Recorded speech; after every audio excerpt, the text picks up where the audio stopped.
Well, thank you very much, and welcome back. I'm delighted to have the honor to chair this first panel, The Significance of the South China Sea Dispute. We've got a great lineup of panelists here. The goal of this panel is to put the South China Sea in context. We'll look at the big picture from a geostrategic, geopolitical point of view. Take a look at the economics that impact the waters, and try to put some of the economics, at least at the beginning, ahead of sovereignty and disputes. We've got a highly capable lineup here this morning. I'm really pleased that we could get my friend and colleague Patrick Cronin here. Patrick, as you know, is a senior advisor and Senior Director of the Asia Pacific Security Program at the Center for a New American Security. Patrick has been a leader of think tanks and institutes that think strategically around this town, including here at CSIS. So it's good to have you back in the halls of CSIS, Patrick. Next, we have Alexander Metelitsa. He is the Senior Economist and Presidential Management Fellow in the Office of International and Integrated Energy Analysis at the U.S. Energy Information Administration, or the EIA. And for all of us who work on the South China Sea, we've all read his reports. He actually was the leader of the team that wrote the reports on what energy resources are under these waters in the South China Sea. So really good to have Alexander here with us today. And finally, last but not least, my colleague Murray Hebert, who's our Deputy Director at the Sumitro Chair at CSIS. Murray's here, and he's going to talk a little bit about protein and fish and fisheries, and the economics of those things that swim under the waters, and what they mean to the debate. So we'll kick off. I'm going to ask the panelists to each do about 10 minutes, no more than 10 minutes, please, and then we'll open up to a question and answer. So Patrick, would you do the honor to kick us off? Well, Ernie, thank you very much. What a tribute to the work that you and Murray are doing here, that CSIS is doing, and also tribute to how important these issues are to have this distinguished and large audience come out for this session. Strategically, given Asia's rise over this century and over the recent past, we can say that the South China Sea is where rising Asia is increasingly invested, contested, and congested. Right? So, not to be flip, but the point is that if you're dealing with trillions of dollars of trade going through the sea lines of communication, including narrow choke points, including more than $1 trillion for the United States, and there's a great photograph showing sea line shipping traffic. If you haven't seen it, in fact, it'll be on the cover of a forthcoming study that we'll release in a couple of days at CNAS on the Asia Power Web. It's just incredible how thick the shipping traffic is. And I know you've got it on your great maps that you put up, Bernie, as well. So there's a lot at stake for the economy of the region, for Asia's rise, for the United States, and for really global trade that makes it strategically significant and salient, especially since countries are first and foremost concerned about their economy. It's increasingly contested, however, not just because of the 6 claimant states, but because of the failure to achieve agreed upon rules of the road, mechanisms for how everything from law enforcement, Coast Guard activities, to military rite of passage will be conducted in the South China Sea and, in fact, globally perhaps. But this is where it's coming together in many ways for the worse at the moment. It's a reason why Prime Minister Abe of Japan and Prime Minister Singh of India have talked about the confluence of 2 seas, the throat that joins the great Indian Ocean and the great Pacific Ocean, the Strait of Malacca, and it's really the South China Sea that is right in the middle. And then it's increasingly congested, not just with the shipping traffic, but increasingly with civilian law enforcement and Coast Guard capabilities that are being built up and increasing military capabilities. So there's not quite a full-fledged arms race going on in East Asia, but more countries are buying submarines, more countries are buying Coast Guard vessels, and buying intelligence for maritime domain awareness, for understanding the picture of what's going on in this region, among other capabilities. So this strategic significance of the South China Sea is a special concern because it really is a barometer for the rise of China and relations with a rising China. So amidst all these, this importance. So this is why the geography of this region matters so much. And China, for both objective and I think subjective reasons, is increasingly concerned about being able to assert authority and control over its claims, over its sea lines of communication, over its defense. And this, because of China's size alone and because of the rapidity of its rise, is of concern because it's an uncertain future. It's a potential, it's a latent coercive power on the part of China vis-a-vis mostly smaller countries on the periphery, including claimant states that are in very much hotly contested disputes. And whether China suddenly expands its core interest to further include more territory offshore, as embedded in, say, the 9-dash line, is a concern that leaders and officials have in the region, even while it's not necessarily true that China is moving in that direction. But because it's unsettled and not likely to be resolved soon, it's going to continue to be a point of contention and allow opportunity for tension and even accidents. This, therefore, spills over into the military planning sphere in a very big way. Because if you're the Chinese military and you're looking to push other militaries off your shores 1,000 nautical miles or more beyond the first island chain, and you're building capabilities to have a counter-intervention force or anti-access area denial capability, the United States is in turn creating capabilities to counter technologies that could prevent it from projecting power forward, not just in the South China Sea, but globally, because its security guarantees helped underwrite stability in much of the world, but especially in East Asia. That's been the case really since most of the post-World War II period. And that's now being called into question as you look out over the next couple of decades about America's ability to do that. Even more in question is the military capability of those Southeast Asian nations, those maritime Southeast Asian nations, to have their own counter-intervention force, to have their own anti-access and area denial capabilities. Can they build cost-effective, non-threatening defense capabilities that allow them to maintain law and order, Coast Guard protection, but also a modicum of defense that can reassure them that they can also support their own claims without undue coercion from larger countries?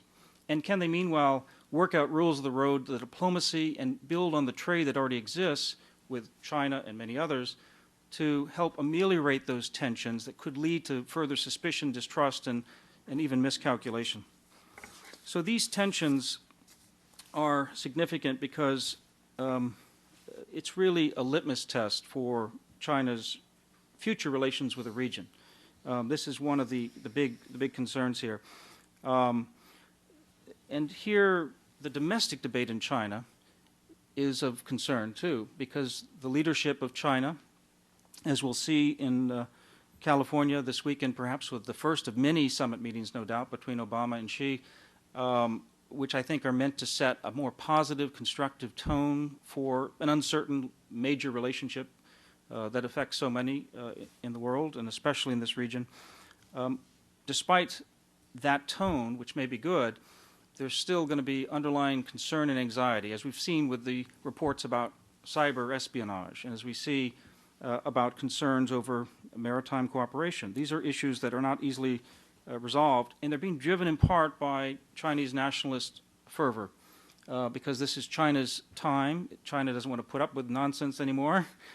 China is a capable country. China is a wealthy country. It's built up its coast. It deserves to be able to exert its rights, and absolutely. But what we don't agree with, in the United States in particular, is the right to use coercion to stake those claims. That is, we want to see peaceful resolution of these disputes. We want to see common international rules of the road, if possible. And these are the things we should be striving together to achieve. And I think they'll be talked about at the summit meeting, and that could open up and be a catalyst for further cooperation. I hope it is. But it is noteworthy that the Chinese use not just the PLA Navy, but they're using their civilian law enforcement vessels very much in tandem even with civilian fishery fleets to demonstrate claims, to assert administrative control, and even to coerce smaller neighboring countries. And that's one of these gray area tensions that we're really trying to deal with. The maritime disputes in South China Sea are also fueling other disputes and vice versa, and I've written about how there's unfortunately a very bad dynamic between the East and South China Seas as well, where the suspicions grow in one body of water, and they have a negative impact on the other one, it seems to me. I think the opposite could be true. We could get up with a virtuous cycle of if we can come up with some kind of set of confidence-building measures, risk reduction measures, transparency measures in one body of water, we may then be able to sell that to the other body of water. So here, the enlargement of these issues, to think beyond the South China Sea, is an opportunity potentially to try to convert this spillover from being negative to being a positive momentum issue.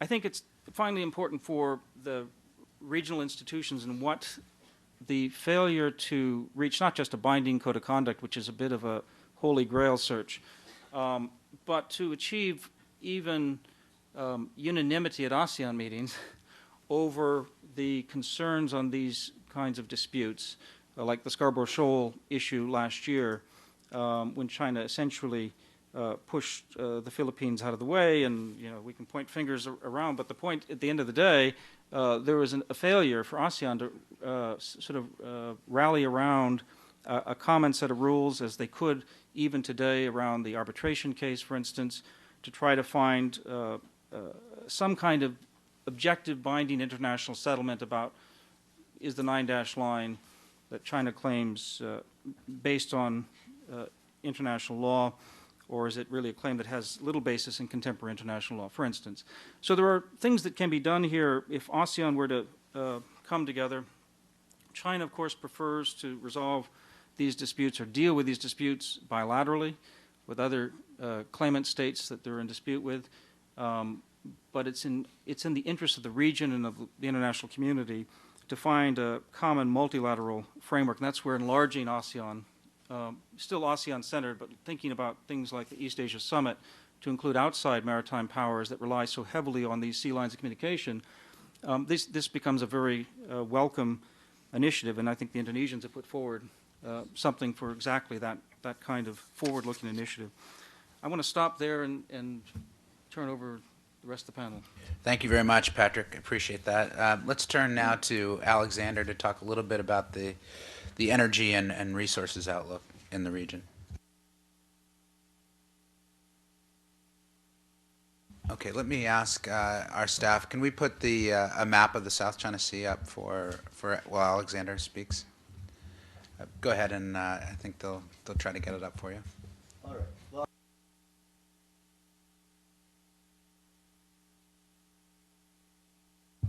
I'll try to explain the most complicated geographical dispute in the world without the use of geography.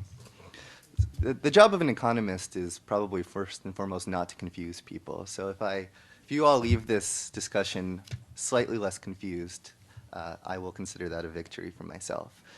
So when we hear about the South China Sea in the popular press, we tend to hear terms like it's the next Persian Gulf. There are vast resources, the potential to really transform the Asian energy sphere.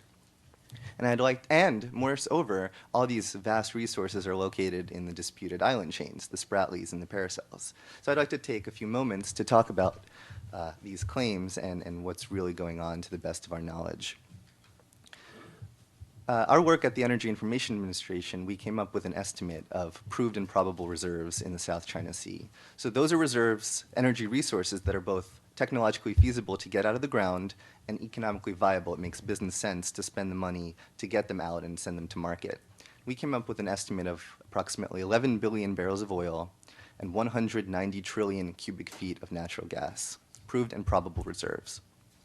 Those are reserves that are either definitely there, that they've been discovered, or probable in that they haven't been discovered, but there's very strong evidence to suggest that they will be there. Now, that sounds like a lot of energy, and it is. It's approximately the same amount of oil as you'd find in Mexico, our neighbors to the south. It's about as much gas as in all of Europe except for Russia, which happens to have a large amount of natural gas. But really, to understand what that number means, you have to look at it in the context of consumption, what these countries and what this region is consuming, how much do they actually use. Now, China consumes 9 million barrels of oil a day. That's about 3 billion a year. It consumes about 5 trillion cubic feet of gas a year. If you add up all the countries surrounding the South China Sea, you get a number of approximately 5 billion barrels of oil a year, about 10 trillion cubic feet of natural gas. That means that assuming you can get all the resources that we know with a fair amount of confidence are there right now, that's enough to power the South China Sea region for a whole 2 years' worth of oil. Wow. And a whole 20 years, about 2 decades worth of natural gas. Again, significant? Yes. But compare that to the hundreds of billions of barrels of oil in countries like Saudi Arabia and Venezuela and proved reserves. Compare that to the staggering amount of natural gas in countries like Iran and Russia, which have a quadrillion cubic feet, that's 1,000 trillion cubic feet in natural gas reserves. You start to really see that the South China Sea is not, in fact, a major new Persian Gulf, but rather an important significant regional player in terms of natural gas, and really much less so in terms of oil. So let's talk about where those resources are and how they're being produced and what's going on in these different regions, if I can get this to work. So a lot of people tend to think that the reserves are mostly in the contested areas, as we've discussed before, in the Spratly Island chains and in the Paracel Island chains. In fact, if you actually do a field-by-field analysis, you discover that the vast majority of proved and probable reserves are not in these heavily contested areas. In fact, if we go by the presentation we saw this morning, where they actually took a look at the real, what they call the real disputed areas, there's virtually no proven and probable natural gas and oil reserves there. Very, very small amount. The real reserve areas lie in historic oil-producing areas here, Indonesia and Brunei. These are very mature fields, been producing for many, many years. We've got a lot going on in here in the Pearl River Basin, Pearl River Mouth Basin, in China, where companies like the CNOOC, the Chinese National Offshore Oil Corporation, are investing a lot of money and investing in a lot of foreign technology to be able to go further deep water. But again, when we say deep water, we really mean, out to here. You have prospective areas off the coast of Vietnam that may have some potential for a good investment, but there's a fair number of technological challenges, and it's very expensive to get the oil out of there. The real success story in terms of production has been here, away from the South China Sea, in the Gulf of Thailand, where you've seen a lot of cooperation between Malaysia and Thailand without either country formally recognizing the other's claims to the Gulf of Thailand. They nonetheless have engaged in joint development and really made it the success story. The biggest producing fields and the most successful oil and gas production is in that area. So what does that really tell us? It tells us that when you're looking at this dispute, the energy resources there are expensive and not necessarily related to the islands.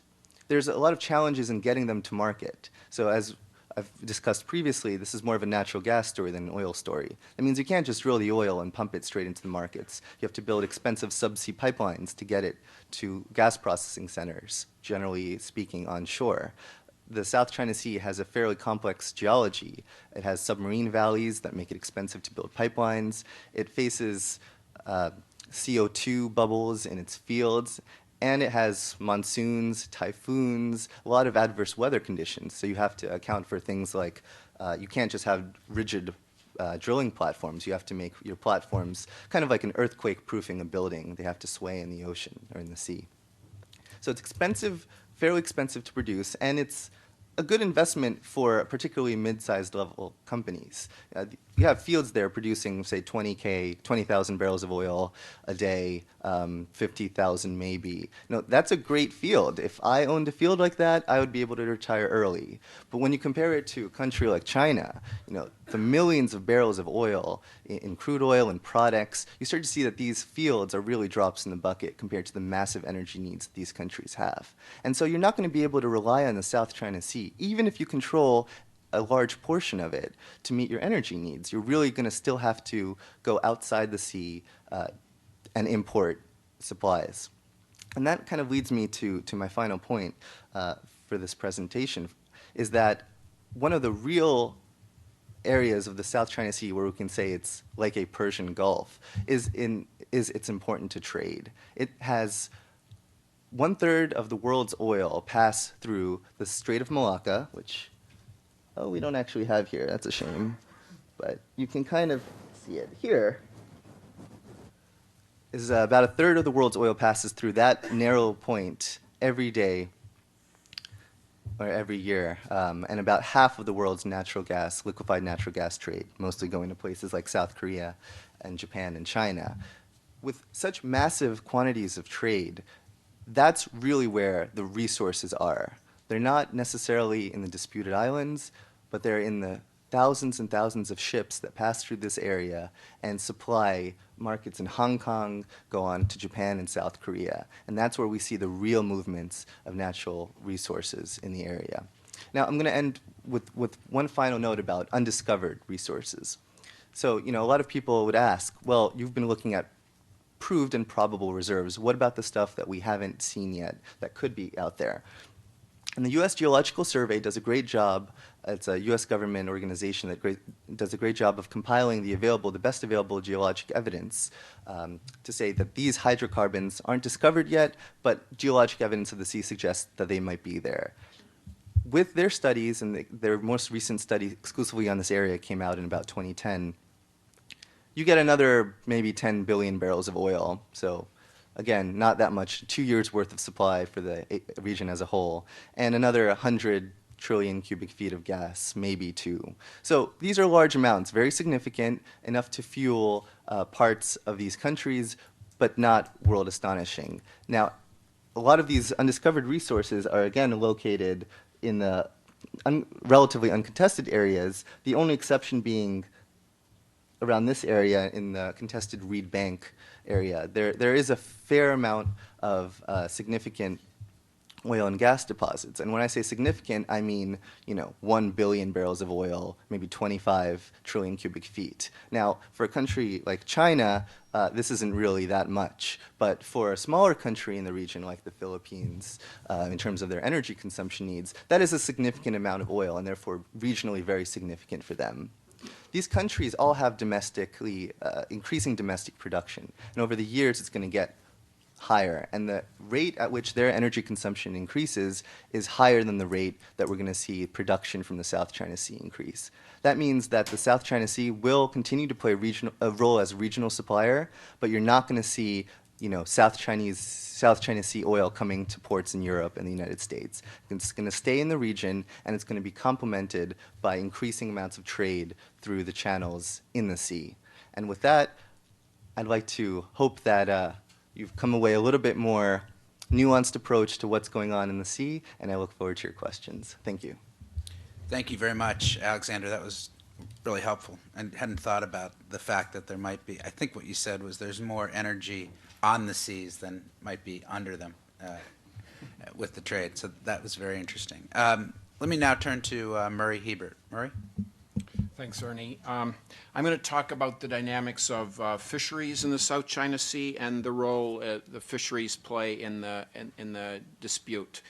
A lot of the discussion at conferences like this always focuses on issues of sovereignty, but part of this panel is trying to look at the economics. And one of the things that differentiates fisheries maybe from oil and gas is that, in fact, fisheries is a big deal to all the disputing countries and all the countries surrounding the South China Sea. I'll say up front, I'm not a fisheries expert. Maybe I was picked to do this panel because I'm a vegetarian and therefore I don't have a fish in the fight. But what I've done is a little bit of research on what is known about the fish in the South China Sea. You know, the coastal waters of Southeast Asia, China, are among the most productive in terms of seafood in the world. Southeast Asia, which obviously includes countries beyond the South China Sea, is responsible for producing somewhere in the order of 21 million tons of fish products a year. It's about a quarter of the global production. China, as an individual country, is the largest single producer, and it harvests around 13 million tons in 2009, the most recent figures I could find, but that's out of a total of 80 billion is really pretty significant. And, you know, if you look at how big the South China Sea is, how large the coastline is, and how large the exclusive economic zone that's claimed is, the exclusive economic zone is in the area of about 20 million square kilometers. So it's a huge area that is contributing fish. And, you know, in a lot of the countries, the GDP, the gross domestic product fish make up about 10% of that amount. And fish are a huge part of the agricultural exports of these countries. For a country like Vietnam, for example, it's half of Vietnam's agricultural exports, which are growing really quickly. On top of that, fish, seafood is also very important to food security within the region. Somewhere in the order of 20% of animal protein consumed by people in the region comes from seafood. In some countries, like Indonesia, it's actually 50%. So as the population expands, as the population gets more wealthy, there's increasing demands for seafood in the diet, and it's resulting in the result of the increased fishing means that fish stocks have been depleted, depending on which estimates you follow, somewhere between 5 and 30% of their pre-unexploited levels. And as it's harder and harder to catch fish, fishermen move increasingly far from their shores. You have Chinese fishermen that come way down into the southern reaches of areas claimed by the Philippines and Vietnam, and you have Vietnamese and Chinese fishermen coming to those areas, and then you have Vietnamese and Philippines fishermen in the area of the Spratlys. And the movement of these fishermen causes many incidents each year. A couple of months ago, actually a month ago, Carl and Renato and I, and maybe some others in the room that I haven't seen yet, were in Quang Ngai in central Vietnam, and we got taken out to an island there where we met the fisherman who had in late March, had his boat, the roof of his boat burnt by a Chinese flare, he said. We also met fishermen that had been going to the Spratlys to the Paracels since the late 70s and early 80s, and could talk at length about incidents they'd had with the Chinese enforcement agencies. And you know, the Chinese and Filipinos and Indonesians also do their own arresting of wandering fishermen that they think don't have a right to be in the region, but it's resulting in ramming of fishing boats and firing of flares and other weapons, trying to warn fishermen to go home. Each year since 1999, China has instituted a 10-week fishing ban from around mid-May to mid-August, north of the 12th parallel, in which it forbids fishermen, foreign and domestic, from fishing during this period, ostensibly to allow maritime resources to be replenished. And those that are caught fishing during that time often have their fishing equipment confiscated. Vietnam rejects China's unilateral ban on fishing, saying that it violates its sovereignty over the Paracels. and its jurisdiction over its own EEZ. The Philippines also rejects much of China's fishing ban, although it has its own fishing ban that it has had long implemented in Scarborough Shoal, which, as we've heard earlier, China took over last year.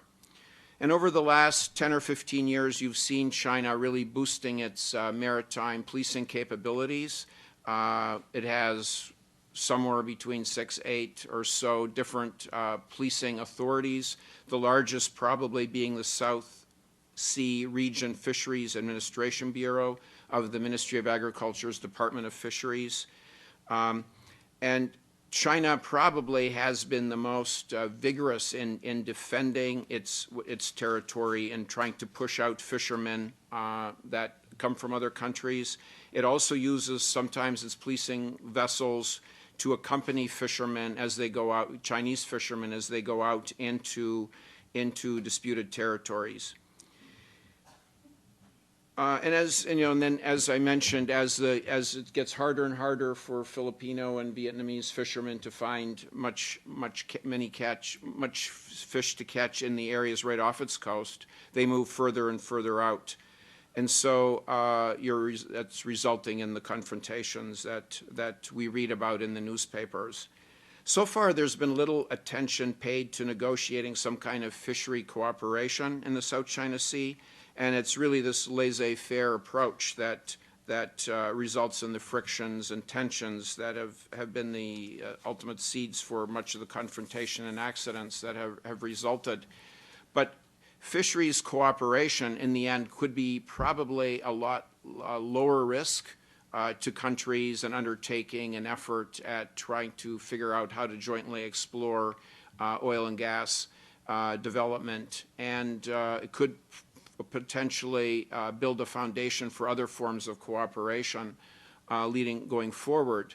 Vietnam and China implemented in 2004 a fishing agreement in the Gulf of Tonkin in the far north, just south of China and just east of Vietnam, that could potentially serve as a model for other fishing agreements going forward. But that's maybe jumping ahead to tomorrow's discussion, where we're going to talk about some possible ideas for resolving the conflict. So with that, Ernie, I'll turn it over to you.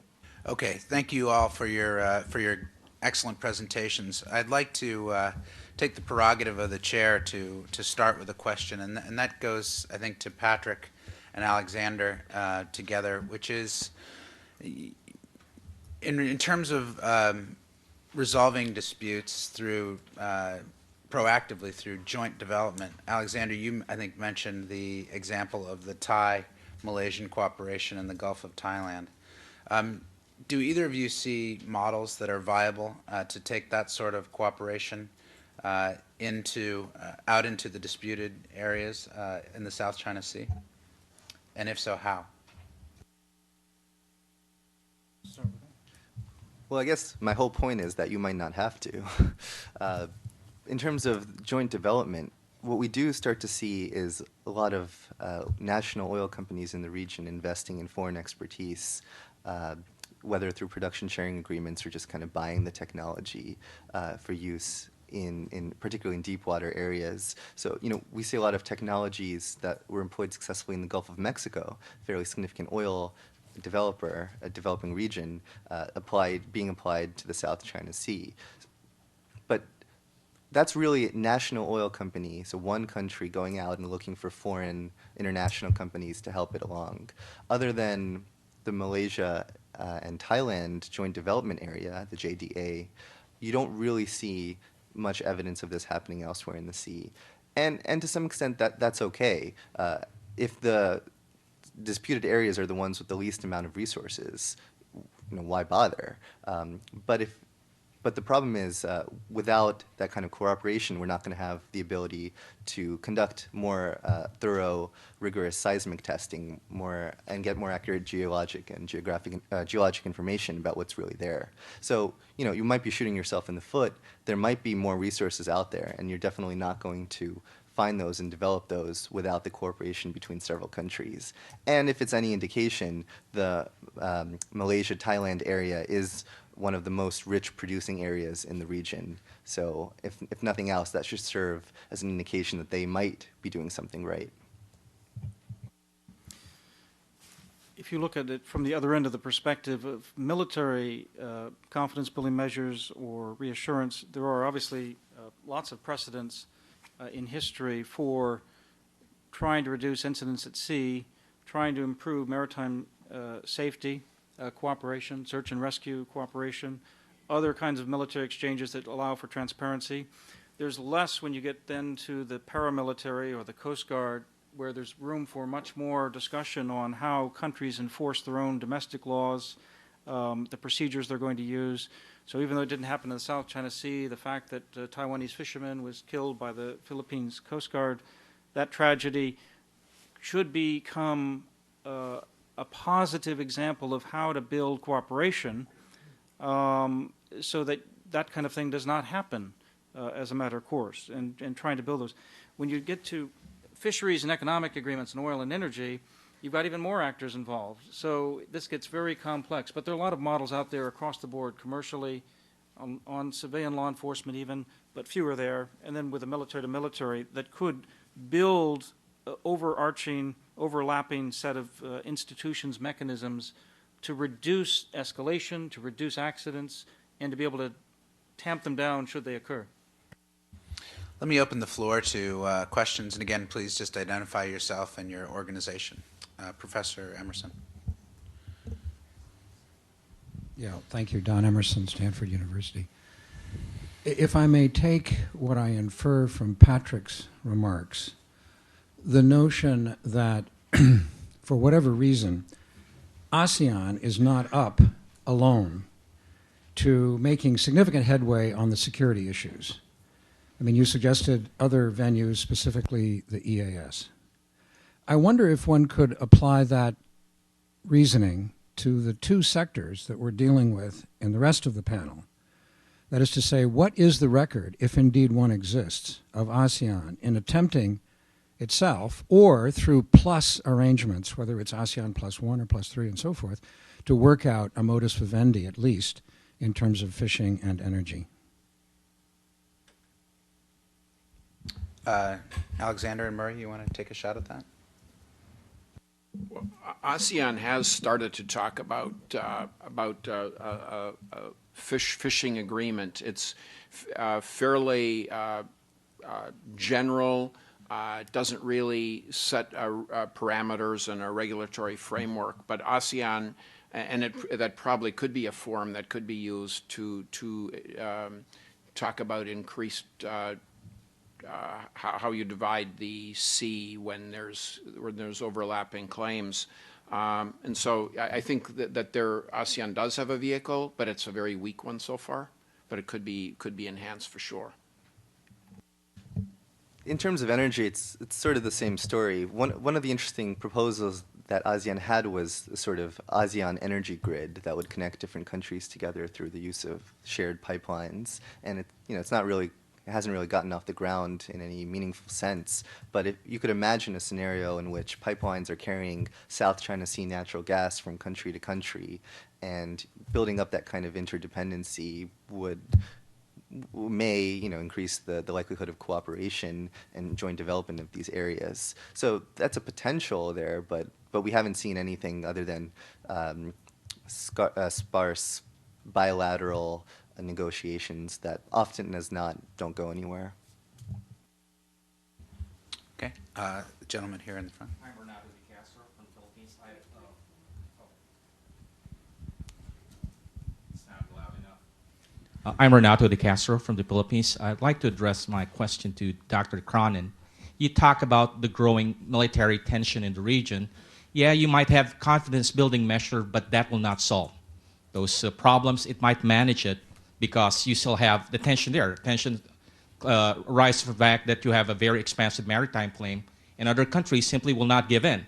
So my question is, what will be, do you think, the role of the United States, given the fact that the United States has the largest naval force in that part of the world, plus, of course, U.S. alliance?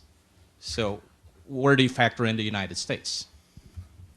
Well, thank you for the question. Certainly, you're right that this is not a resolution for all time, and I didn't mean to suggest that. In fact, because we cannot expect resolution, definitive resolution of these many different types of overlapping disputes, that's exactly why countries in the region, not just the United States, need to focus on measures to reduce the risk of accident escalation. But answering your question, the United States policy, I believe, right now as we rebalancing, and hopefully we're not losing focus on Asia Pacific, Ernie, but there are some of us worried that we might. I think that the answer to that is the United States needs to balance reassuring our allies and partners with good, firm security commitments and cooperation to help build their capacity, and at the same time, strategic reassurance, including especially with China, where we try to prevent unnecessary arms racing, where we try to reduce suspicions, where we try to find those risk reduction in accident avoidance kind of measures, even while there's competition, even while there's deterrence and dissuasion going on. So it is a balancing act. It's not a black and white issue. It's a matter of the United States trying to play a positive stabilizing role, not because the military issue should be in the lead, but because we need it as the undergirding insurance policy to continue the prosperity for all in a rules-based system that we can all sign up to and we can all know how we resolve disputes when they happen. That's the ideal. Now, the reality is much messier than that, much more difficult, and we see Asia follow sequestration and concerns about the U.S. budget. We see them, on the one hand, we're declining power from day to day. On the other hand, we're militarizing the region. You know, if you read some of the Chinese press, we have to be in the middle of those two. We're not there to create problems. The United States needs to be there to help underwrite solutions, define solutions. So we're the stabilizing power. That's the role we want to be. We want a rules-based system. We want there to be a region free from coercion and to maximize prosperity and freedom. And that's the objective of these alliances. But we don't want to be entrapped in small conflicts, not of our making. And we don't want, on the other hand, to see friendly countries, and especially allies, coerced by large powers. So that's why this is a very tricky set of diplomatic, economic, and military engagement policies that we have to pursue in tandem with others. Dr. DeCastro, I'd like to add, I think it's important. I think the Americans are getting signals from ASEAN and ASEAN leaders. And ASEAN leaders are starting to gain confidence themselves and voice on an issue that I think is important. I think one theme that has popped out over the past couple of weeks, Vietnamese Prime Minister Nguyen Thanh Duong just talked a couple days ago at the Shangri-La Dialogue about the concept of strategic trust. And I thought that really rung in my ear because just a week before that, the Indonesian Foreign Minister Marty Natalegawa was here at CSIS and talked about strategic trust also. And I think this is something that the United States is trying to interpret along the lines of what Dr. Cronin just mentioned. To put it more simply, this is sort of the, and using Grimm's fairy tales analogies, this is the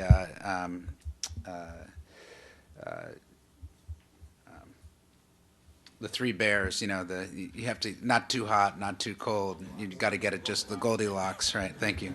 My kids would really be upset. Couldn't pull the Goldilocks analogy out.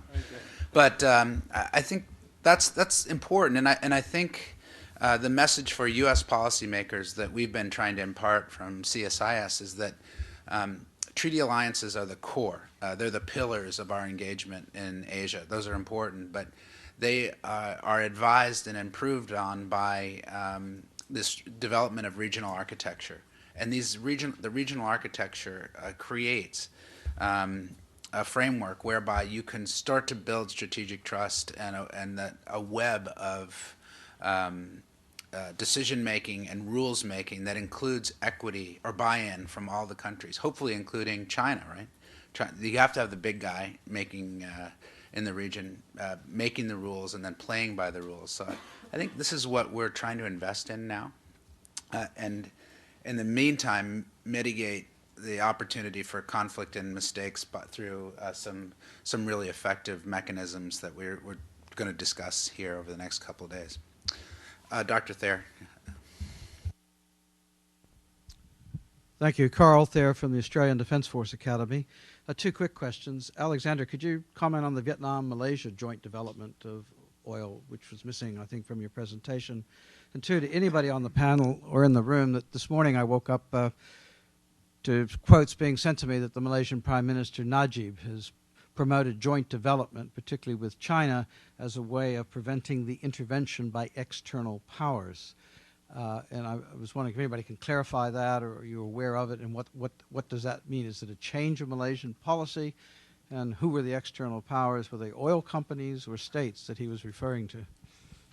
Okay, so heads up, I'm going to look for some of the Malaysian experts in the room, and Alexander, you'll take the first question, please. Sure. So the question was on Vietnamese-Malaysian cooperation. It's not as extensive as the Thailand-Malaysian development, but it is significant. The companies jointly operate several of the fields, sort of in between the two countries. I think they produce somewhere in the magnitude of 100,000 barrels of oil a day, and I don't remember exactly how much gas, but so significant numbers. It's profitable for all those companies there, and they're certainly going to continue doing that business. There's not much more I can say on that. Can the panel talk about the Malaysia question? You have any information on that? I don't. I have nothing new. I mean, it's been right. So this statement is an interesting, novel statement. Why would Najib have to make the statement, since in fact this has been ongoing cooperation? But I defer to others who may be following this closely. Did anyone in the audience want to comment on the Prime Minister of Malaysia's statement? No. Well, Carl, I know there's a very interesting person here from the Prime Minister's office in town, so we'll reach out to him and get you an answer by lunch. Question here in the front, Mr. Tweed. Yeah, thank you. I'm Chen Chung Thuy from Diplomatic Academy of Vietnam. I have a question for American panelists here. How significant the South China Sea for U.S. in terms of strategically, economically, and diplomatically?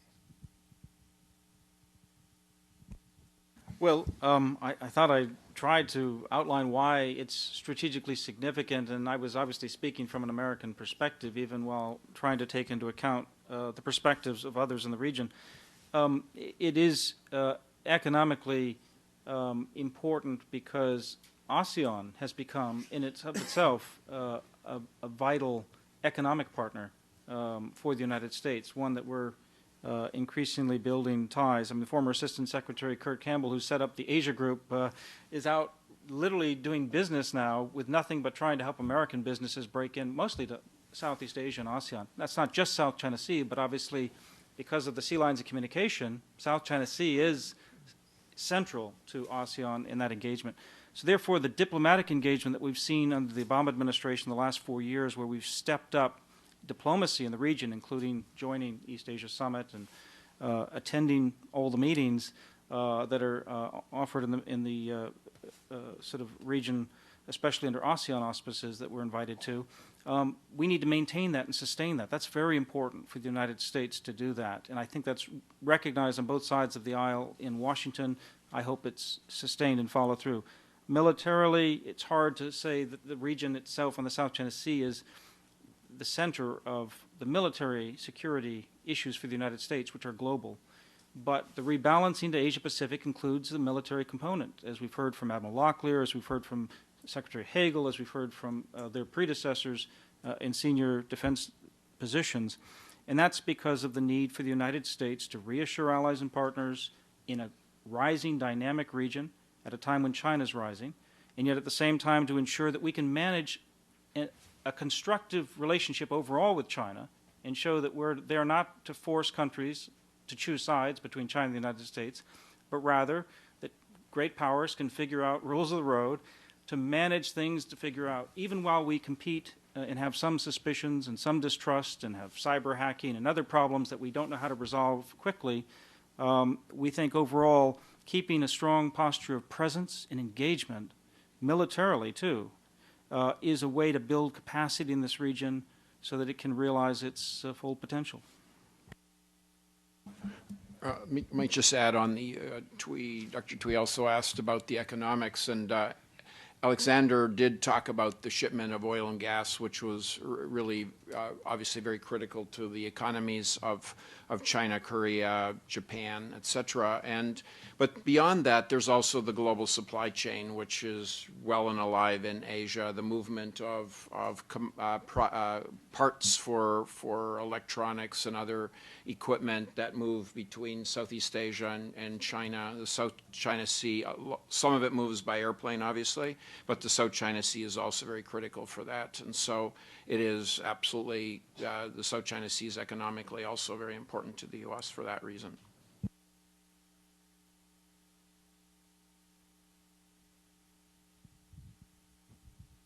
Thank you, Mr. Chairman.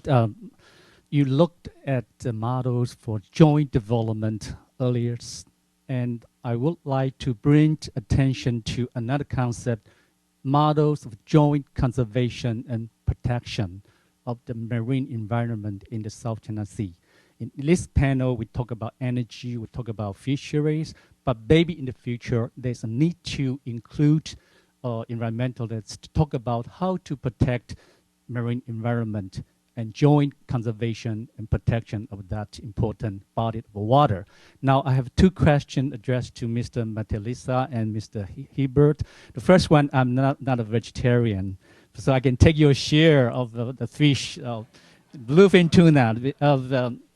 I'm a seafood lover. I'm not a vegetarian. But my question is it possible to propose to combine or expand the regional fisheries management organization in the Western Pacific to include the South China Sea?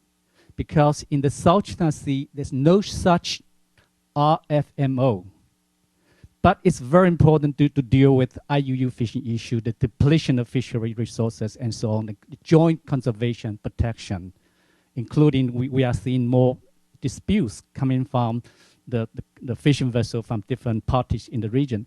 So in that kind of concept, joint conservation, development of fishery resources in the South China Sea, in terms of disputes, we are able to use the arbitration process or article in the WCPFC. I'm talking about Western Pacific Fisheries Management Commission. So that would be very important. We think about that, how to deal with those disputes in that South China Sea. Second question addressed to Mr. Metelitsa. In March 2005, there was a tripartite agreement among the three national oil companies, the Philippines, Vietnam, and China. And then the second stage is stopped in the end 2008.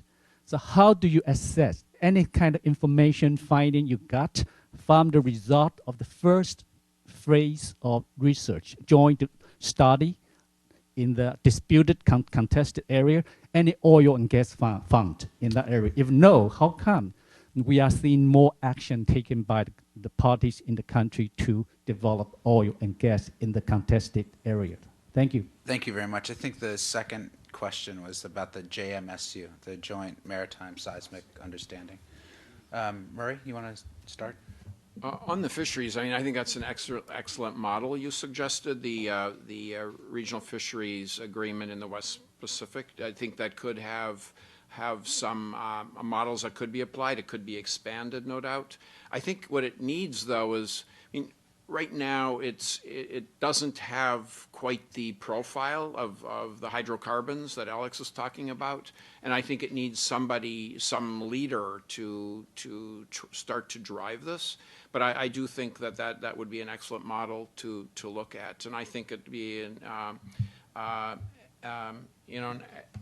excellent proposal for somebody to make. I don't know if it can go in some regional architecture like the East Asia Summit or what, but it would provide, ensure that you would have more fish for guys like you that need to eat these things down the road.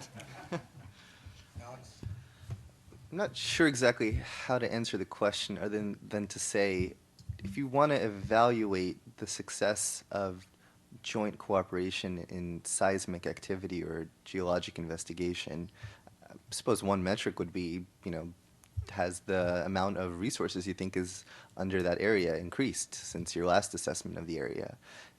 One of the problems is that there is not much good data, and there's a lot of contradicting reports, particularly among the different claimants to the disputed areas, that all tend to say different things, and there's no real independent auditing or evaluation mechanism to test whether those claims are accurate. So we tend to use U.S. Geological Survey data, which the United States considers to be the gold standard in assessing, synthesizing geologic information from across the world.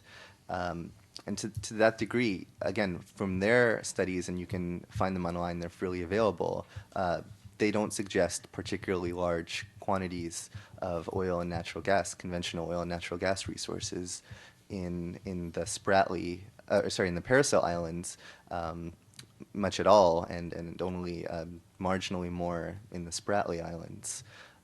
So more cooperation to get better seismic data would be great. I think it would be very useful. But at least from the best available information we have today, the picture doesn't look particularly promising. I'd like to just build on this for a moment, because I think the JMSU is an important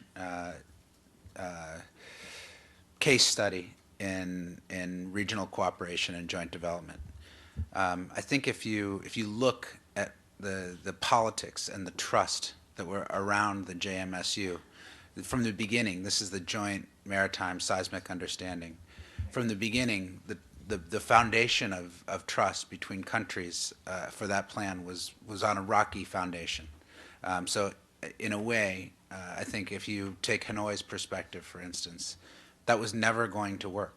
It was sort of foisted upon the Vietnamese, and the deal was done between some individuals in the Philippines and China that didn't have national support and didn't have a lot of transparency.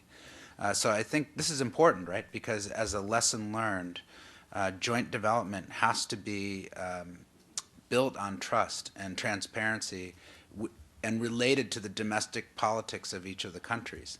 So this makes joint development complicated, tricky, but something that it's going to take real leadership to develop. And we're going to get into this across our discussions today. But I've made a note, because we've done some work on the JMSU here at CSIS. We probably need to do some more as a follow-up to this conference. Thank you for the good question. A two-finger, please. Same person. He's got a two-finger follow-up. Just 1 second. I think I would like to bring your attention to the 2002 Declaration on Conduct of the Party. Based upon that, you had that kind of development in 2005. Thank you. Good point. The gentleman in the back here, by the. Oh, I'm sorry. I had Ambassador Quisha first. Sorry, Ambassador. I know you flew in from Alaska, especially for this conference. First, let me congratulate you, Ernie, and CSIS for conducting this third forum on the South China Sea. And I also commend the panelists for their excellent presentations.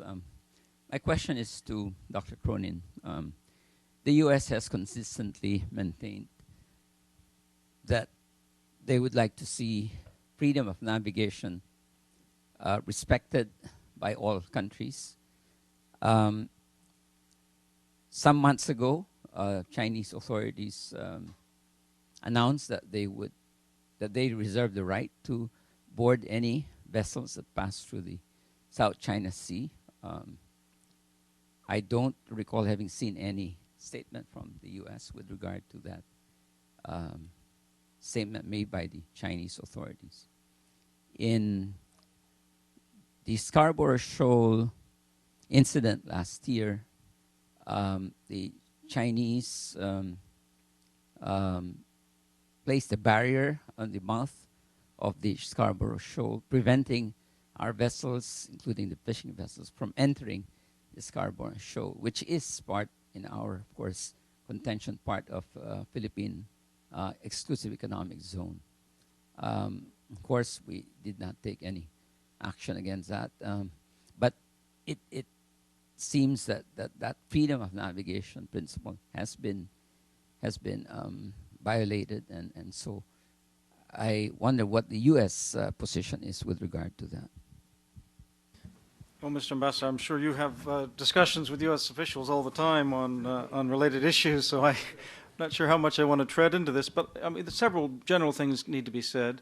One of them is that I share your concern, Mr. Ambassador, about China's use of coercive power and possible unilateralism to press its claims. And as recently as this weekend, I think Admiral Locklear restated part of U.S. policy, which is not to accept this unilateral use of coercion or coercive power to settle disputes or to make their claims.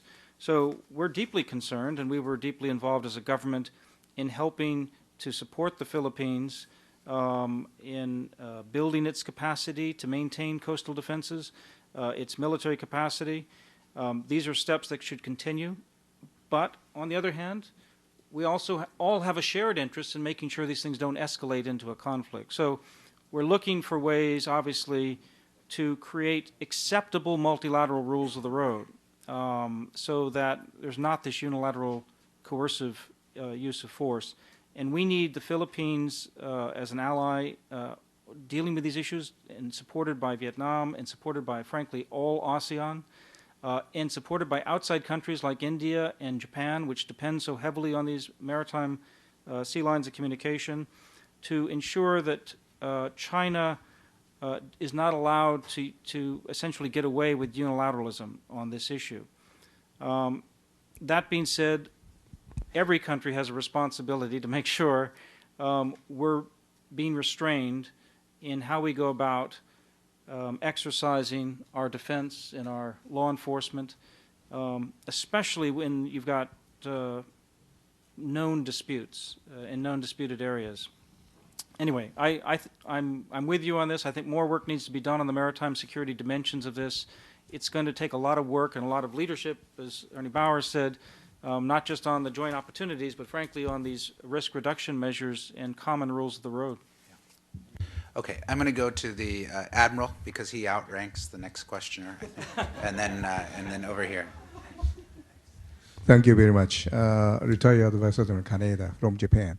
My question is related to the last question by Ambassador to Patrick. Okay, in 2009, there was a so-called impeccable incident in the South China Sea. And very recently, there was a report that Admiral Locklear said that he recognized that very recently the Chinese Navy naval activity was found in EEZ of the United States. I'm not sure exactly, but where are they, and what are their purpose to do? And what kind of activity they did, and okay. So what's and also I'd like to know about the U.S. Response to that the Chinese action. Thank you. Could you sort of restate his? Yes, Admiral Canada, thank you very much for the question, which gets to a different issue of freedom of navigation, which I didn't really address from the Philippine ambassador. And that's really this military passage through the exclusive economic zones of other countries. And the United States maintains, along with the majority of countries, that the right of innocent passage includes military vessels. Obviously, China is concerned about spying on their submarine bases in Hainan, among other things, when the U.S. naval ships, like Impeccable, are conducting right of innocent passage, but with sensors and arrays that might happen to pick up submarine traffic in the South China Sea. What the Chinese now are saying is that, by the way, we're intruding, or not intruding, they didn't use that word, but we are passing through your exclusive economic zones, whether that's around territories like Guam or whether it's maybe in the Caribbean now or in the future. This is something that we lived with on a regular basis through the Cold War with the Soviet Union. We're not in the Cold War. China's not the Soviet Union. But at the same time, you're dealing with large, growing maritime capabilities where there's a great interest in knowing what the other is up to. I think this issue, and I'm looking forward to sessions next month and in the future with you and others to talk about things like theater anti-submarine warfare, growing exercising and training that the region should be conducting. Prime Minister Abe has spoken eloquently about the democratic diamonds of India, Australia, the United States, and while that sounds like containment to Chinese, to me it sounds like a rules-based system for making sure that there's good maritime domain awareness when there are growing potential threats to sea lines of communication. And China's going to be investigating these things, so they're going to be using their increased maritime power to investigate. And I think that's fine as long as we can come up with agreed rules of the road.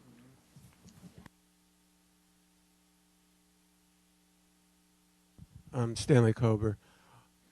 Whenever I go to these meetings, I hear about the importance of our alliances. One alliance that is never mentioned is the Southeast Asia Treaty Organization. This is not the first time we have rebalanced to Asia.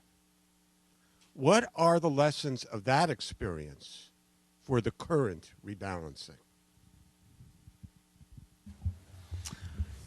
Anybody want to take a swing at this one? I mean, you know, Stanley, we could have a Cold War discussion for a long time. You know, it's a serious question.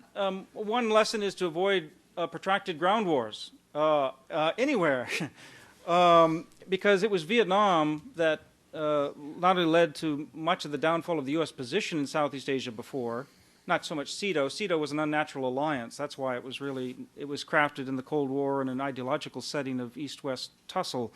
But it was that protracted ground war that caused the region to see America retreating and withdrawing, which created a great deal of anxiety. ASEAN came together to fill that vacuum with an economic, political grouping that has become incredibly successful despite all of its limitations that we've talked about in dealing with big security issues, for instance, which is a relatively new sphere.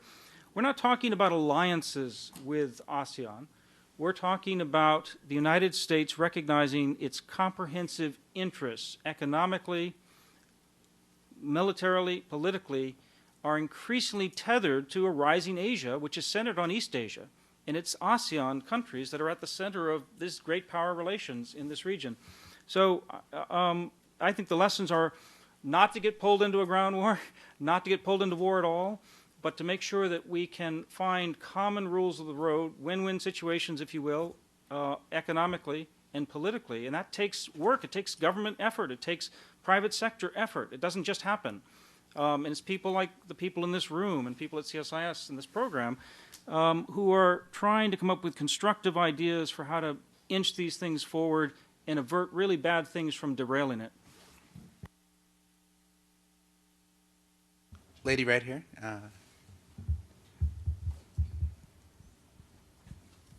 A reporter from the Voice of America. I have a question here. Everybody this morning talking about the joint possibility of joint development in the South China Sea.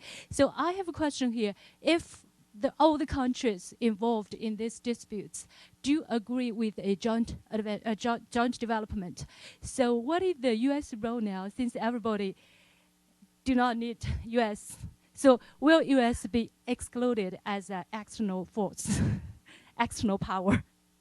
Thank you.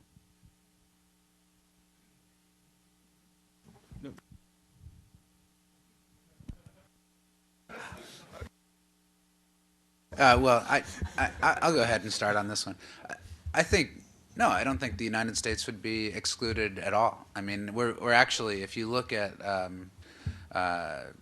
actual development and economics in the South China Sea, and I think Alexander made a really good point earlier that a lot of the energy and the development, or the energy and resources are on the seas, riding over those seas.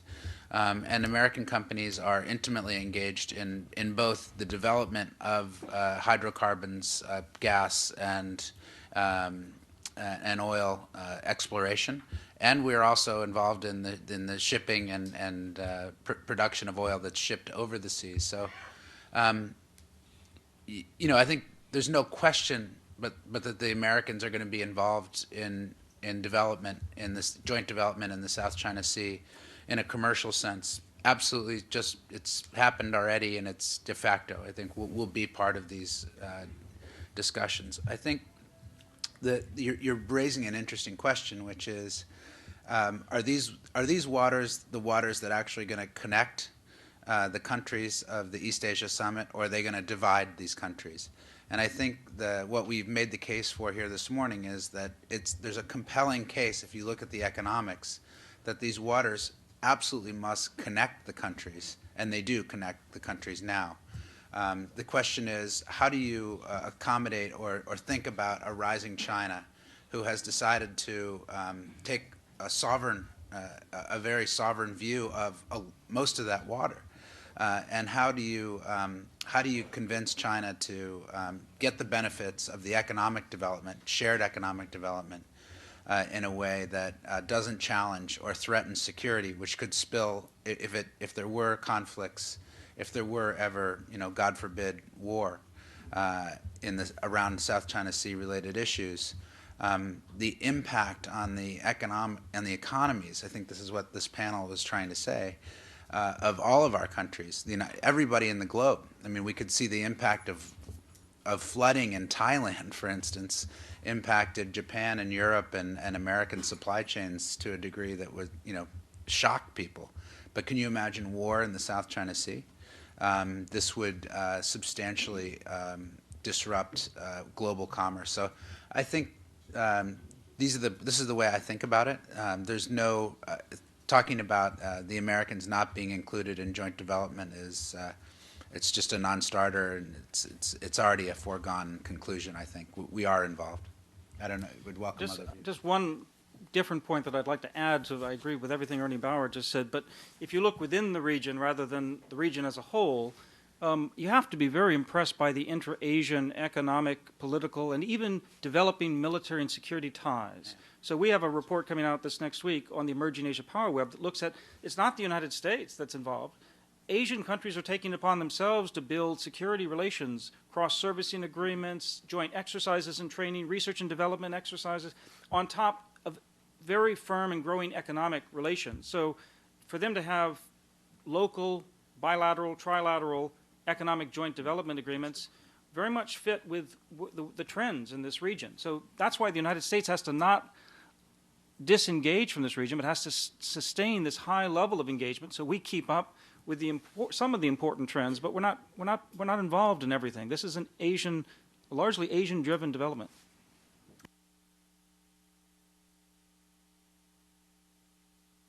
Thank you, Davis Robinson. Roland Mooring. I was the legal advisor to the Department of State in the early 1980s when the law of the Sea Convention was finalized. And just as a historical note, the freedom of navigation in the exclusive economic zone and the right of innocent passage through international straits, which obviously includes submarines underwater, there's no way that the United States would have gone, even though we have not ratified the law of the Sea Convention, we would not have ever gone from the 3-mile limit to the 12-mile limit unless we were certain the law of the Sea Convention would be read the way it should be read. That's a great point. Anyone care to comment on it? Thank you for that intervention. That's very helpful. Gentleman in the center here. The microphone's on its way to you. Stephen Piper, just to follow up, you're talking about international cooperation, international rules of the road, maritime security, working together with allies. Is there any chance that the United States will participate in UNCLOS, will ratify it?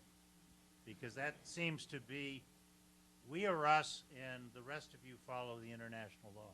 Yeah, I'd like to start on this one.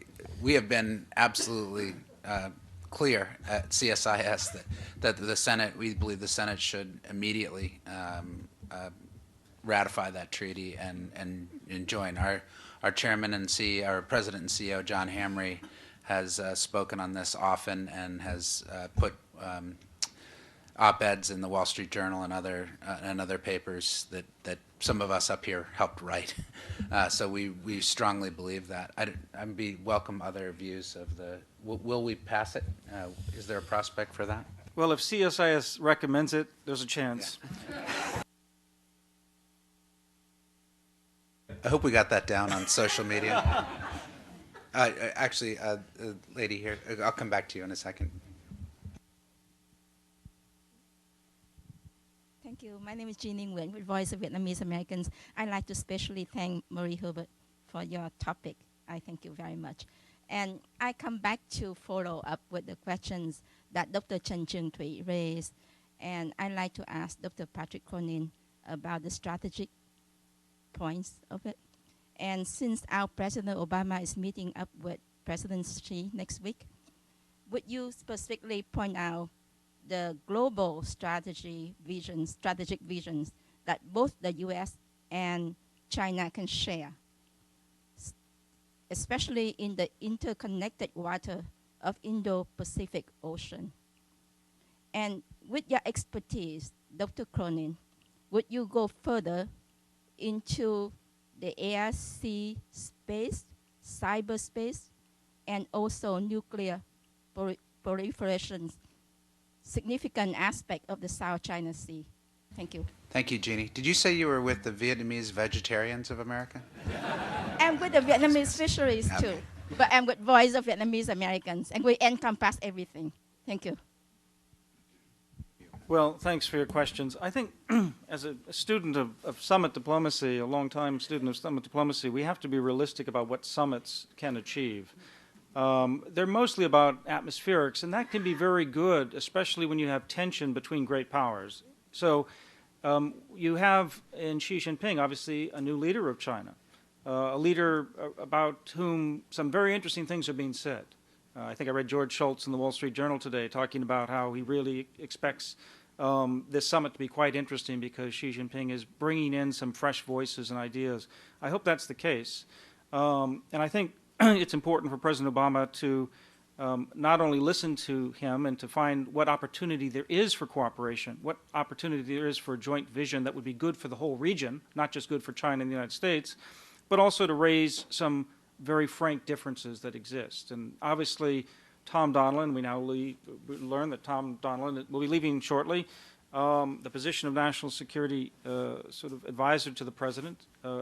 But he's been the spokesman, really, for the president and the administration to raise sensitive problems that we've had on cyber espionage, for instance. I think, similarly, we've had a lot of questions and tensions over the last several years with China over the maritime claims, over maritime disputes, over maritime rules of the road, if you will.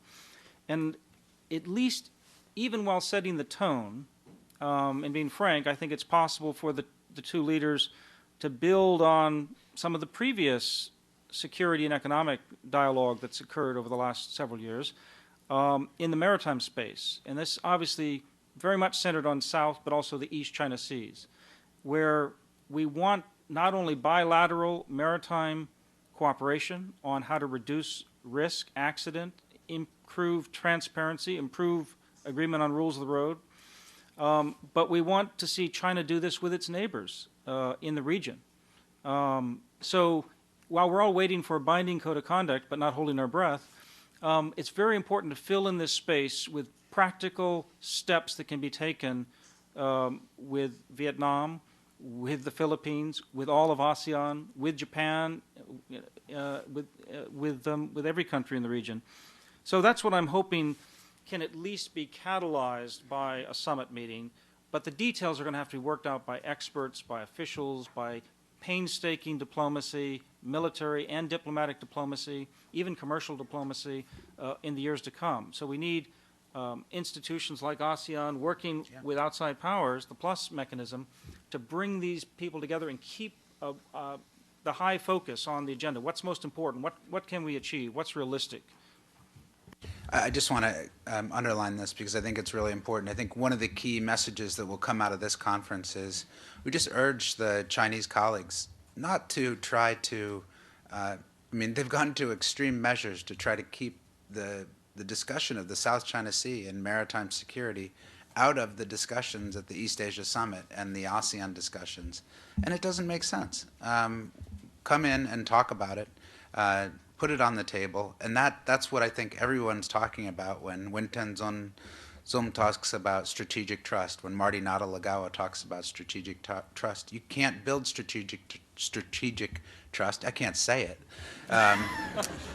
unless you talk to each other and you understand the other party's positions together in a group, not just bilaterally, but together as a group. And I think we'll look back in history and find out that China will, I believe, will embrace these opportunities to discuss these issues, and it will mature its position, which will enhance security for China and all of the rest of everybody around the Indo-Pacific. Andre, I see you poised there to jump in. Please go ahead. Thank you. Well, my question, I like her strategic, broad question. I want to ask a narrower, specific question. And that is, first of all, I'm Andre Sauvageau, the chief representative for a company in Detroit called Interstate Traveler Company. We want to get our high rail into Vietnam and a lot of other countries too. But anyway. Andre, no commercials. Yeah, no commercial. Well, just identification. Anyway, the question I have is, and it follows on from Dr. Cronin's, I think, excellent discussion of how we're trying to, the Obama administration trying to reduce the potential for violence, don't approve adjudicating these differences through violence. And you mentioned specifically, Doctor, that our commendable support for improving the Philippines' defense forces, just so they can sort of take care of their own coastal waters. And so my question is then, why not lift the anachronistic embargo against the export of lethal weapons to Vietnam, which again would just be in the same spirit of what you mentioned doing with the Philippines. Anyway, that's the question. Well, thank you for that. You know, it's not the first time we've raised now issues for Congress to deal with, as well as the executive branch. And as someone who's not in government at the moment, I don't feel like I can change the policy quickly. But there are some good reasons to say why we shouldn't necessarily sell lethal arms to Vietnam, and that's because it would be definitely a red flag with China. Vietnam has no shortage of arms suppliers. It's got a very close relationship with Russia in particular. And while I'd love for everybody to buy American, the reality is that there's no shortage of arms supply. I will be in Vietnam in a couple of weeks, and I'll certainly be talking about these and other issues because we do have a growing strategic dialogue with Vietnam, and that's very important. That's where it's the human capacity and the business potential that I think really needs to grow. And it's not necessarily in the offensive military arms area that should be the lead edge of that kind of cooperation. I know you weren't suggesting that, but I think that we have a warming relationship with Vietnam, and I think we need to see it improve. Okay, question behind the camera. Could I add something to that? This is just on a related note. A lot of the countries, as I mentioned previously, there are a lot of challenges to developing resources in the sea. Pretty much all the countries and all the companies, the national oil companies, with the possible exception of CNOOC, don't really have the capacity right now to develop the South China Sea's resources on their own. So you're going to need foreign companies to come in. You're going to need foreign expertise, foreign oil service firms like Schlumberger to come in. And without that, you're not going to be able to, particularly if you're not China, you're not going to be able to develop your country's resources. And certainly those firms are much less likely to come in when they see all these disputes and when they see that the atmosphere between their home countries and the countries in the South China Sea is so tense. Good point. Thank you very much. The gentleman behind the camera, we found you finally. Thank you, Mr. the Chairman. I am a lawyer from Canada, and for my personal interest, before I ask my question, I want to support the answer of Mr. Patrick Cronin to the question addressed by the lady from the VOA. The unit states that have the right and the obligation to get involved in this dispute in the Southeast Asia Sea, because I remind you that the United States have already signed an international treaty in 1973 to protect the integrity of Vietnam. I remind you, in 1973, there is a conference, an international conference in Paris on Vietnam. And after the conference, 9 countries have signed a final act. In the final act, provision 2 and 4, these 9 countries, including China, accept to protect the integrity of Vietnam. Now, the United States and China have the right and the obligation to find a solution for this problem. Now, my question is addressed to Mr. Metelitsa. You minimize the reserve of oil in this region. I have read in different articles by Professor Garver John and Chi Kim Lo in 1989 that the oil reserve evaluated by China is 196 billion of barrel of oil in 1989. Why do you minimize it? Is it because you don't want the state to get involved in this dispute? Thank you.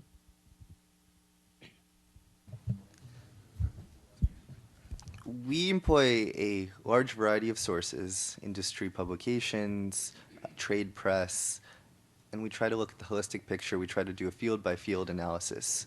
Looking field by field, what's in there, what can we reasonably expect the reasonable probability to be there in order to make calculations about reserves. Chinese have actually released several different studies with reserve estimates for the South China Sea, and those studies are, well, they don't match up. They're different numbers each time, and no independent auditors have confirmed the Chinese numbers. So while we recognize that as a source, we just don't have the evidence to suggest that the oil, particularly the oil that those estimates are saying is there, really is. I mean, it's just not in the field, so where is it?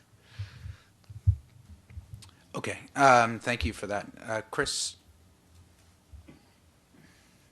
Very much, Ernie. Great discussion as always. I can see Bonnie Glazer and Chris Lemare sitting over there. We were all out at Shangri-La this weekend, so feel free to jump in if I'm mischaracterizing something. But perhaps the major theme, in addition to will the Americans have the money to actually carry out the pivot down the road, was what are we going to do about the increasingly aggressive or / coercive Chinese use of paramilitary force and in some cases implicit military force. The question came up again and again. Bonnie asked the question absolutely explicitly to the deputy chief of the Chinese General Staff, and the answer basically was, what are you talking about? Those are our islands. We're not doing anything. It's your problem. And you know, they just simply refused to engage on the issue of either contention or that coercion, force are pretty damn close. What can we do about that? And on the Philippines question, and this, Chris Lemare, please jump in, just put out a really excellent book on all this, available on Amazon, no doubt, pointed out that the Chinese have already, in effect, taken over the Philippines fishing grounds. So the idea of well, we've got to build up there for it's already gone. That was the gist of the hallway discussion and the speeches. Last point, the Vietnamese sent their prime minister and gave the keynote speech on Friday night, and it was an enormous condemnation of Chinese activities done very cleverly, sort of the ASEAN way. He didn't go China, China, China. He listed all the 400 really bad things that are happening, and everybody in the room goes, oh, we know who he's talking about. So it was done very cleverly, but also really to the point. So it's on everybody's minds, but they won't engage. Okay, let me ask Chris and Bonnie if they want to two-finger into this one. Chris? I just want to say that in no way did I pay Chris Nelson to plug my book for me. But, That's good, because I'm taking notes, and all those who advertised are going to have to see me after class.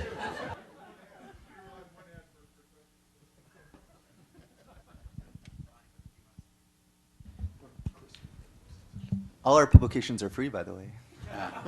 That did it. The only thing that I would add is that I actually posed a question on the same issue to Secretary of Defense Hagel, and I mean also really didn't receive an adequate response other than there are mechanisms that can be used.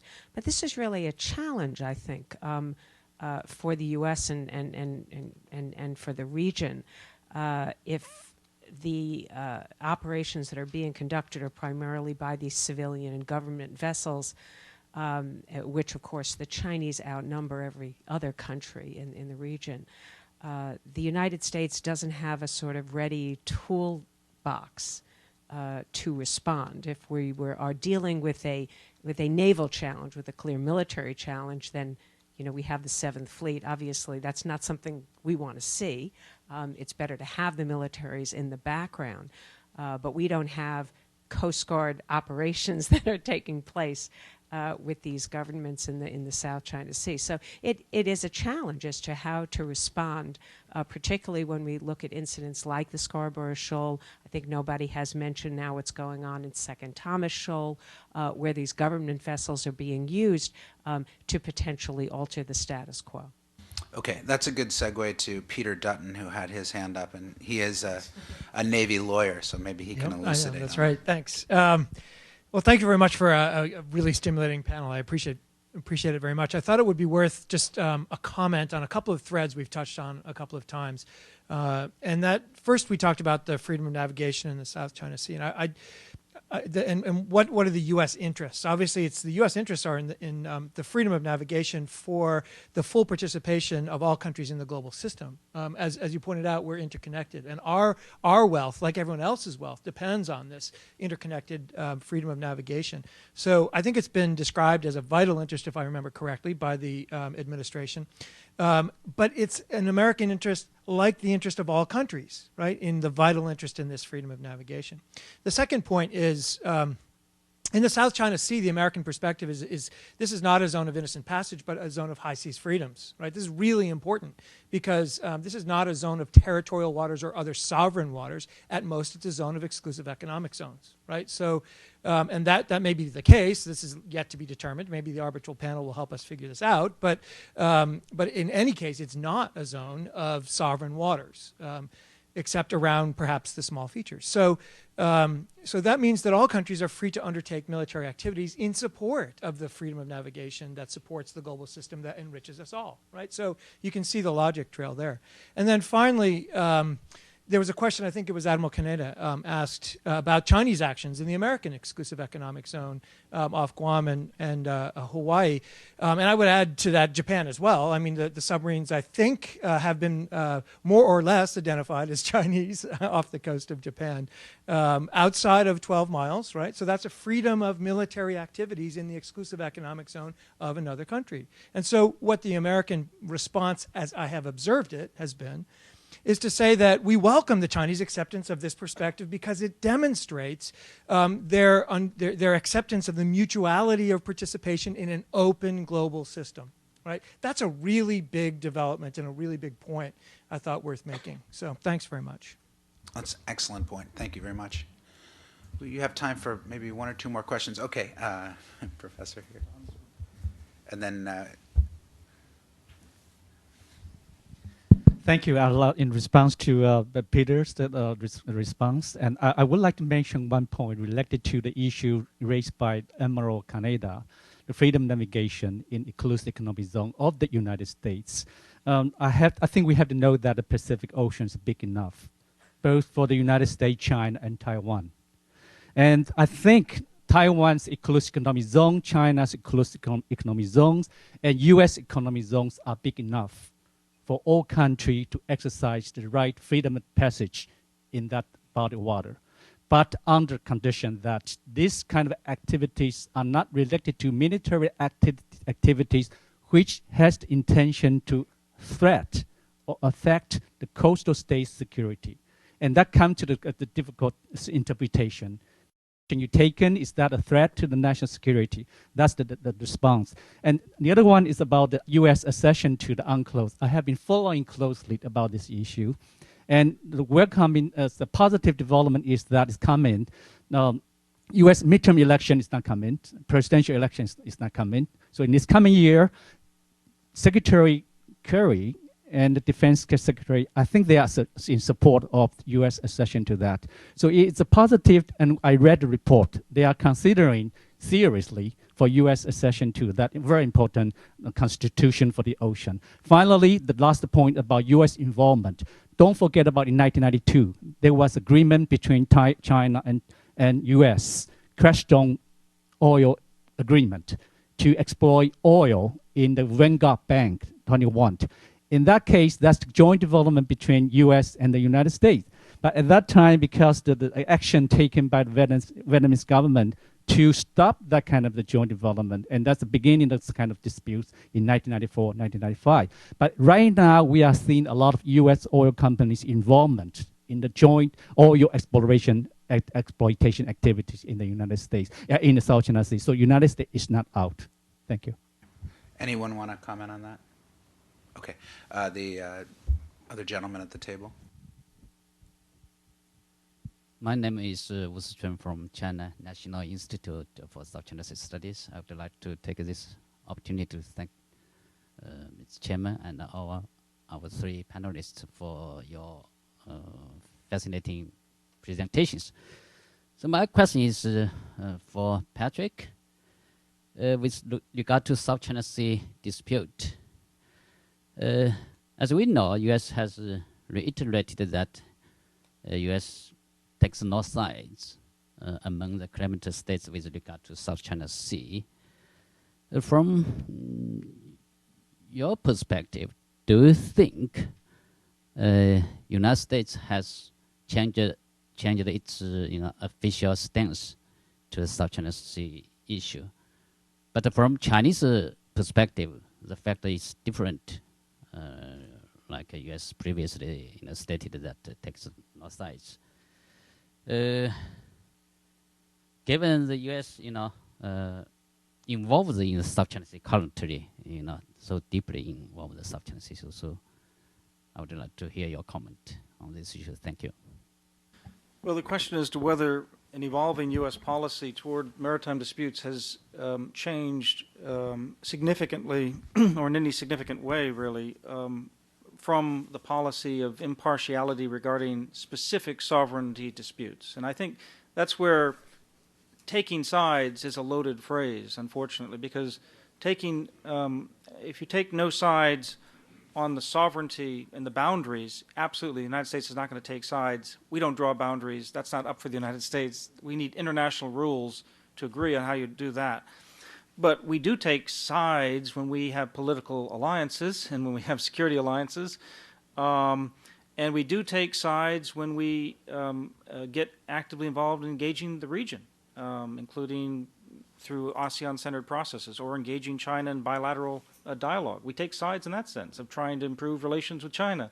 So, we have to balance, therefore, these different interests on how we can maintain the freedom of navigation on which our economy and the global economy depends, that we heard from Peter Dutton, from the use of coercion or the fear of coercion that many states have, especially around the South China Sea, and especially in light of a rising China, naturally. Even if China has the most benign intentions in the world, your neighbors are going to be concerned about how that rising power could be used to their detriment, especially since there are not fixed rules of the road, there's not a fixed architecture, and there's not likely to be anytime soon. So the United States does play a stabilizing role and tries to come in and find ways where diplomacy can fill the vacuum and keep militaries apart. And the questions we heard earlier, the very good interventions on paramilitary forces, civilian law enforcement vessels, and as I mentioned earlier in my remarks, even commercial fishery vessels are being used in coercive ways sometimes, not necessarily driven by the government, sometimes independent of the government, but nonetheless from a specific country. And we have to find common rules to make sure these things do not escalate, do not impede the freedom of navigation, they do not lead to deeper strategic distrust, but rather the opposite. They become catalysts for trust. So, it's a great question you're asking. It's a legitimate question. I'd say one way, in one respect, it has changed. U.S. policy has changed. We've become more active in Southeast Asia. I think that's undeniable. And as we heard from Stanley Kober earlier, it's not the first time we've been actively involved in Southeast Asia, but it's the first time we've been actively involved comprehensively, where economics and politics matter so much in Southeast Asia. And that's really because of the rise of ASEAN countries and the rise of Asia generally. Okay, we have time for one or two more questions. Don Emerson and then Christian. Yeah, I want to try to recapture my memory of the remarkable silence following the presentation of Greg Poling, not to get too far out of this particular box, but to suggest that insofar as this is an academic exercise, with the adjective not meaning useless, would it be fair to say that most of the people in this room, but definitely not all, have a stake in clarity? I'm raising a very broad question that I hope we can return to later today and perhaps even tomorrow, and that is the possibly diminishing utility of ambiguity, which we all know from a diplomat's perspective is often extremely useful. But at the same time, if I can turn that around, the possible dangers of clarity. Now, when Peter told us that from an American perspective, the South China Sea really is still essentially about freedom of navigation, the high seas, and so forth, and then, without referencing Greg's map, referred to a South China Sea in which the EEZs would actually be demarcated, would it be fair to say that that is an example of clarity, a sort of Greg Poling style clarity, that could actually be inimical to the national interest of the United States? A second argument with regard to the dangers of clarity would be that a clarification of the boundaries would sharpen the disputes across them and would trigger what we all don't want, which is a further move toward the precipice. I don't think you were recommending that we apprehend Greg for sedition, but no, I think it's important here to underline the point that Greg made at the end of his presentation, which is, I think fundamentally, you cannot move to resolve disputes unless the countries put their actual claims on the table in a legal format. You cannot have legal resolution unless they do that.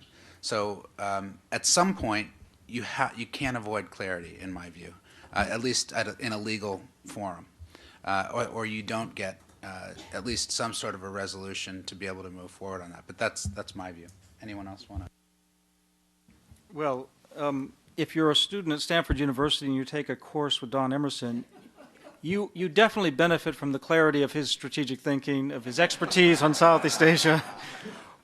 No, but seriously, we benefit from clarifying information, for instance, over which land features deserve an EEZ potentially and which ones don't. I mean, there could be clarity that comes from that, but you're really referring to, I think, the strategic policy of ambiguity that here U.S. will not, no country will want, it's not just diplomats, will want, even though you referred to diplomats, Don, I think will want to say, this is a blank check, this is exactly the rigid answer. We've seen some clarity recently in diplomatic statements from officials in the region which seem to say, my way or the highway, and that's clarity we don't want because, it's like the 9-dash line being clarified. If the 9-dash line were clarified as not appropriate, therefore we've got to get into another level of detail over what exactly are the boundaries, how do countries come together and just determine them.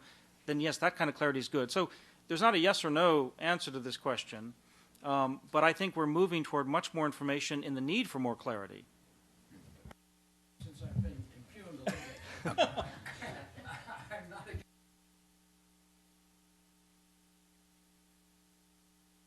is a shift in Beijing away from the ambiguous refusal to specify the 9-dash line towards an acknowledgement that their claim is really based on the land features, which at least opens the door, keeping in mind that they rejected under Article 298 the whole question of arbitration, at least opens the door to moving the issue under the realm of international law. And that has a lot to do with somehow developing a sense that the rise of China is really contributing to the global good. Could I just add something to that?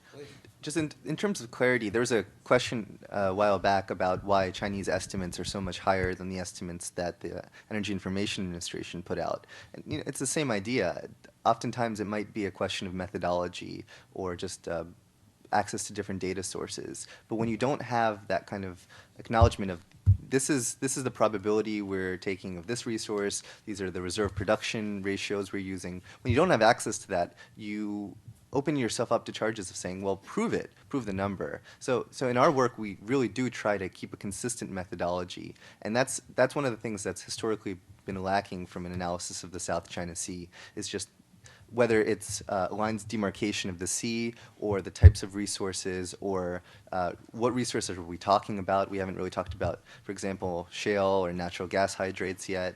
Not that I'm saying I necessarily want to. But the point is when people have varying definitions and uses of things related to resources, it opens yourself up to not just strategic ambiguity, but really ambiguity about what you're actually looking at.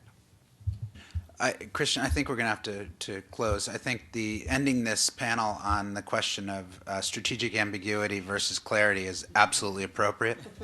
And I'd like to ask you to join me in thanking this panel for their excellent presentation.